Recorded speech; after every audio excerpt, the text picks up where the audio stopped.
Bulletin का बाकायदा आगाज करें। आपको बताएं कि चेयरमैन पाकिस्तान तहरीक इंसाफ और साबिक वजीर आजम इमरान खान ने पार्टी रहनुमाओं को अहम टास्क सौंप दिए।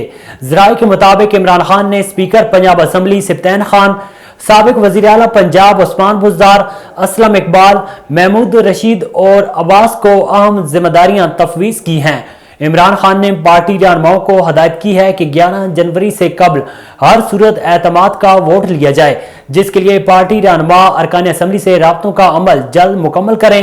एतमाद के वोट के बाद पार्टी फैसले के मुताबिक आइंदा इकदाम करेंगे। चेयरमैन पाकिस्तान तहरीक इंसाफ इमरान खान ने कहा है कि 9 जनवरी के असम्बली इजलास में अरकान से राब्तों का अमल मुकम्मल कर लिया जाए।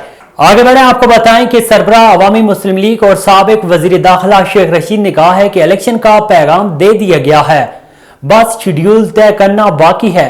कौम इलेक्शन की तैयारी करे। समाजी राब्ते की वेबसाइट ट्विटर पर अपने पैगाम में साबिक वजीर दाखिला शेख रशीद ने कहा है कि गरीब आदमी बुरे हालात के लिए कमर कस ले।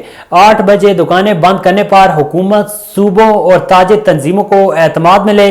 हुकूमत ना मुआशी इस्तेकाम ला सकती है, ना सियासी, ना ही अपने हलकों में जाने के काबिल है। मुल्क टेक्निकल डिफॉल्ट हो चुका है। आइंदा 10 रोज में अहम फैसले हो जाएंगे।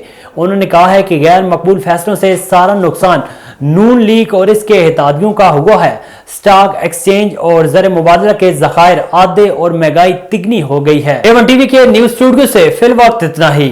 मजीद खबरों और अपडेट्स के लिए देखते रहिए A1 टीवी।